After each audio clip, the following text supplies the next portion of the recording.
Hello, good morning students. कैसे हैं आप सभी? आई होप सभी अच्छे से होंगे। स्टूडेंट्स, आज हम पढ़ेंगे क्लास 6 की सामाजिक विज्ञान का 12th चैप्टर का नेम है भारत की जलवायु।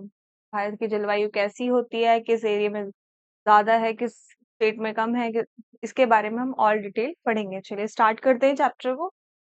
हम सभी प्रतिदिन ही मौसम के विषय में लोगों को बात करते हुए सुनते हैं, समाचार पत्रों में मौसम के विषय में पढ़ते हैं तथा टेलीविजन में देश के विभिन्न भागों में 24 घंटे के मौसम का हाल देखते हैं और हम सभी के मन में प्रश्न उठता है कि मौसम क्या है। मौसम क्या है उसके बारे में हम सभी के मन में यह प्रश्न आता है।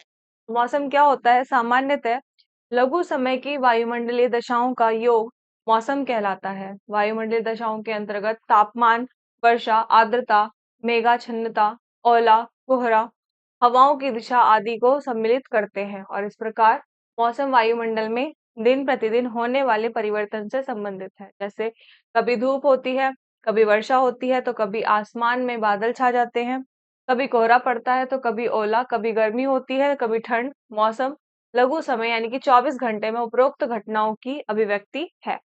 मौसम के विविध रूपों को ऋतुएं कहा जाता है और यह मौसम की दीर्घकालिक अभिव्यक्ति है। जैसे वर्ष में कुछ महीने गर्मी होती है, कुछ महीने ठंड पड़ती है और इसी तरह कुछ महीने वर्षा होती है और मौसम के यही विविध रूप ऋतु कहलाते हैं।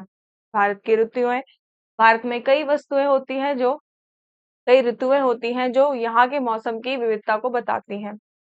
कई ऐसी चीजें हैं जैसे कि ऋतुओं का निर्धारण तापमान एवं वर्षा की मात्रा के आधार पर होता है।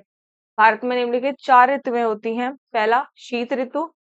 इस ऋतु में उत्तर भारत में कड़ाके की सर्दी होती है और पर्वतीय क्षेत्रों में हिमपात होता है और दिसंबर और जनवरी में महीने सबसे ठंडे होते हैं।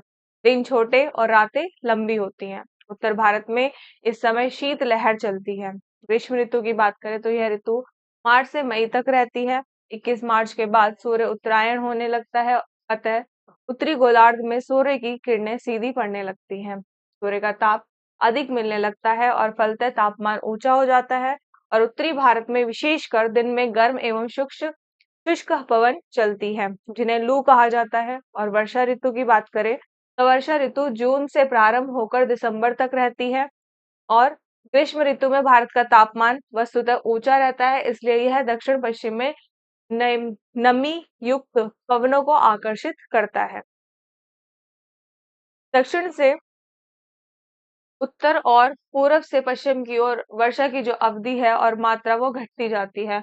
मानसूनी पवनें सामान्यतः अनियमित होती हैं और कहीं कहीं पर बहुत भारी वर्षा होती है जो बाढ़ का कारण भी बनती है। शरद ऋतु की बात करें तो यह ऋतु अक्टूबर नवंबर माह में रहती है और इस समय दक्षिण पश्चिम पवन लौटने लगती है और अतः इस ऋतु को मानसून के लौटने की ऋतु भी कहते हैं। और इन पवनों से दक्षिण भारत के आंध्र प्रदेश एवं तमिलनाडु राज्यों में वर्षा होती है, इसलिए तमिलनाडु की वर्षा को जाड़े की वर्षा कहा जाता है, क्योंकि इस समय सूर्य के दक्षिणायन होने से भारत में तापमान काफी कम होता है। भारत की जलवायु की बात करें तो भूमि और जलवायु लोगों के लिए जीवन पर गहरा प्रभाव डालने वाले दो प्रमुख तत्व हैं। तत्व एक स्थान से दूसरे स्थान और एक देश से दूसरे देश और एक महाद्वीप से दूसरे महाद्वीप में भिन्न भिन्न हो सकते हैं।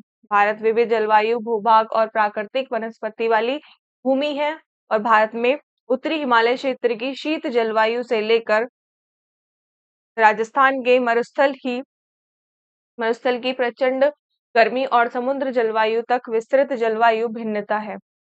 इसके इसके लाभ साथ ही वर्षा भी भिन्न भिन्न परिमाण में होती है। मेघालय में वर्ष भर 400 सेंटीमीटर से अधिक वर्षा होती है, जबकि राजस्थान के रेगिस्तान में यह 10 सेंटीमीटर से भी कम होती है और कुछ भागों में वृष्टि हिमपात के रूप में भी होती है।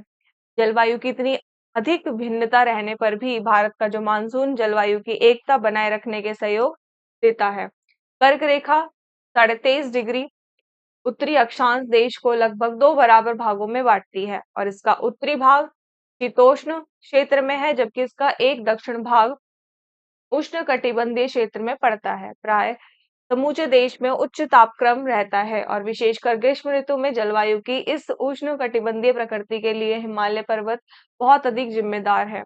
देश भी मानसून के प्रभाव में आ जाता है और भारत जलवायु को मोटे रूप में मानसूनी जलवायु कहा जाता है, क्योंकि यहाँ की जो जलवायु है मानसूनी हवाओं से अधिक प्रभावित होती है और मानसूनी हवाएं ऋतुओं के अनुसार अपनी दिशाएं बदल लेती हैं। तो आप इस हिंद महासागर, ये हिंद महासागर होता है यहाँ पे, इस डायग्राम के थ्रू देखिए भारत की जलवायु शीत ऋतु अवस्था। तो जनवरी में ताप, दाब और पवनों की दिशा।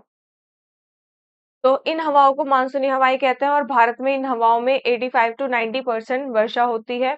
और इसके विपरीत शीत ऋतु में उत्तरी मैदानों में तापमान काफी न्यून होता है।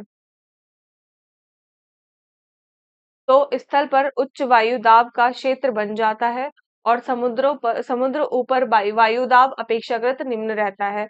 अतएव स्थल से समुद्र की ओर हवाएं चलने लगती है और इन हवा में आर्द्रता की जो मात्रा है वह अधिक कम होने की वजह से ये पवनें वर्षा रहित होती हैं। वर्षा का वितरण की बात करें तो भारत में वर्षा का वितरण बहुत ही आसान है। वर्षा की मात्रा की दृष्टि से देश को 4 भागों में बांटा गया है। तो आप देख सकते हैं भारत दक्षिण पश्चिम मात्रा। तो ये मैप के थ्रू बता रहे हैं भारत जो भारी, एक तो है भारी वर्षा के क्षेत्र में, तो पूर्वी हिमालय के क्षेत्र, असम, मेघालय, सिक्किम, पश्चिम बंगाल, पश्चिम भाग के तट पर भारी वर्षा होती है। विश्व की सबसे अधिक वर्षा मेघालय के मसीन राम में होती है और यहाँ 200 सेंटीमीटर से भी अधिक वर्षा होती है। दूसरा है मध्य वर्षा के क्षेत्र। ये क्षेत्र जैसे बंगाल, बिहार, पूर्वी उत्तर प्रदेश, उड़ीसा, छत्तीसगढ़, तमिलनाडु के पूर्वी तट तथा हिमालय के दक्षिणी ढाल हैं और यहाँ 100 से 200 सेंटीमीटर तक वार्षिक वर्षा होती है।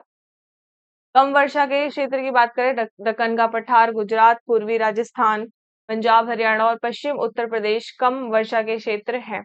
यहाँ 50 से 100 सेंटीमीटर तक वार्षिक वर्षा होती है। विरल वर्षा के क्षेत्र की बात करें फोर्थ, तो गुजरात का कच्छ प्रायद्वीप, पश्चिमी राजस्थान, दक्षिणी पश्चिमी बंगाल, लद्दाख यानी कि कश्मीर तथा हिमाचल प्रदेश के उत्तरी भाग विरल वर्षा के क्षेत्र है और यहाँ औसतः 50% 50 सेंटीमीटर से भी कम वार्षिक वर्षा यहाँ पर होती है। तो ये था स्टूडेंट्स आपका जलवायु का चैप्टर। तो आई होप आपको यह चैप्टर बहुत ही अच्छे से समझ आया होगा। तो हम नेक्स्ट क्लास में नेक्स्ट चैप्टर पर डिस्कस करेंगे। Thank you so much.